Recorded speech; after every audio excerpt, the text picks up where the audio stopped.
There is a truth that Carl Jung uncovered that most of humanity still fears to face. It is a truth that hides behind the longing of men, behind the mystery of women, and within the secret tension between them. Jung called it the mystery of the Anima, the inner feminine, the invisible energy that shapes every man's relationship to lover, beauty, and chaos. Every man carries inside him an unseen woman, a shadow made of memory and imagination. She is his dream of perfection, his symbol of emotional completion, his forgotten counterpart. When he meets a woman who touches something ancient inside him, he believes the connection is fate. Yet he is often me, not her, but a reflection of his own soul. She becomes the mirror of what he denies, what he craves, what he lost long ago. Jung said that the unconscious will rule your life until you make it conscious, and you will call it destiny. The women who fascinate men beyond reason often awaken the hidden parts of their being.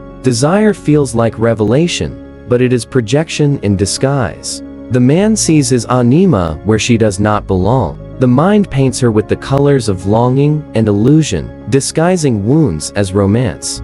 The dark feminine enters his life when he has forgotten who he is. She doesn't walk in with evil, she walks in as a signal. She carries the energy of chaos, mystery, and transformation. She will not simply love him. She will test him, expose him, burn away his ignorance. If he is unready, he'll confuse initiation with destruction and mistake manipulation for passion. She arrives when the soul seeks awakening. Some women embody her unknowingly, their presence magnetic but restless, both beautiful and dangerous. They pull men like gravity pulls the tide. The more he resists, the deeper he sinks. The knave man believes he can save her, possess her, or prove his worth through her attention. But he doesn't see that what he's truly chasing is his own lost power, a fragment of himself living behind her eyes. Jung warned that what a man rejects in himself returns through women he cannot resist. If he hides his emotions, he is drawn to emotional storms. If he suppresses his tenderness, he worships it in another. If he fears his chaos, he falls for it disguised as love. Each encounter repeats until he learns awareness. There are two sacred faces of the feminine force, the light and the dark. The light nurtures, heals, balances. The dark challenges, destroys illusions, bends pride. One gives birth, the other creates rebirth. But when a man has not met his own depths, the dark feminine becomes nightmare instead of teacher. He calls her toxic, when in fact she is revealing his blindness. Such encounters strip away the false masculine, the kind built on control, possession, domination. They expose the truth, that real masculinity is consciousness, not conquest. The man who avoids introspection is doomed to chase mirrors all his life. He will call obsession love. He will call absence mystery. He will call dependency devotion. Yet each pursuit will end in the same silence, the same emptiness calling him home. The key lies in integration. Jung's path was never about judgment, but awareness. The Anima cannot be destroyed or rejected, only understood. When a man realizes that every woman he chases is the voice of his own neglected inner world, his perception shifts. Seduction loses its spell. He no longer seeks completion, because he recognizes he was never incomplete. Stillness becomes power. In stillness, he stops paying attention to masks and listens to essence. He can now love without addiction, connect without losing direction. The same energy that once enslaved him becomes the door to freedom. He begins to feel the balance between logic and intuition, will and surrender, light and darkness.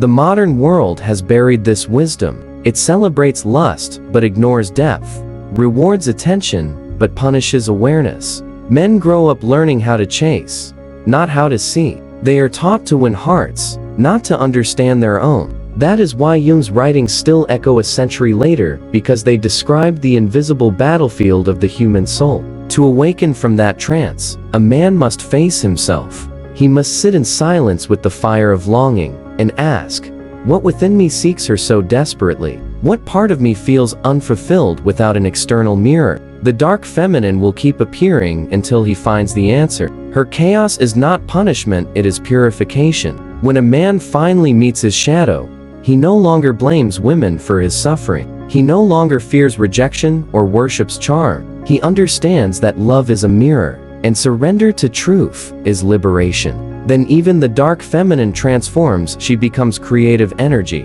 no longer destructive power. Awareness turns poison into medicine. In that moment, attraction becomes peaceful. Connection becomes spiritual. The man no longer chases. He attracts effortlessly through authenticity. He becomes a silent flame that guides rather than grasps.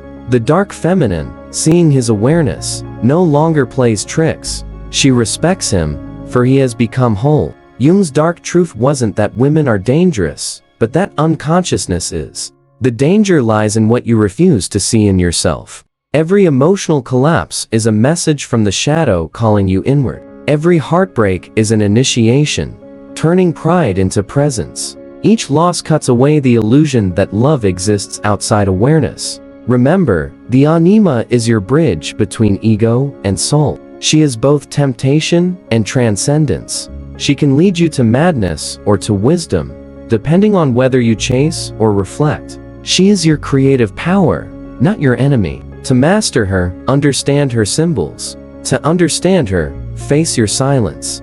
You do not need to fear passionate women or idolize calm ones. You need to see through the projection. You need to meet the woman within before you meet any woman outside. When that happens, desire becomes vision, not hunger. Relationships become co-creation, not cages. The shadow becomes guidance, not punishment. The true masculine is not hard or distant. It is awake.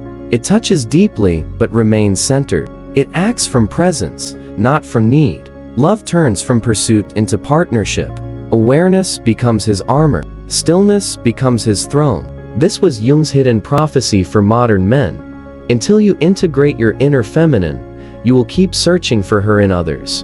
Until you face your own darkness, you will blame it on the women who reflect it. The path of mastery runs not toward control, but toward consciousness. Every man must walk through illusion to find truth. Every encounter teaches him where he still sleeps. When he awakens, attraction becomes clarity, and connection becomes sacred. So remember this ancient secret, whispered through the soul of time. Don't chase the illusion of her light, face the shadow inside you instead. That's where real power begins. Subscribe to Paradox Atlas, where philosophy meets real life.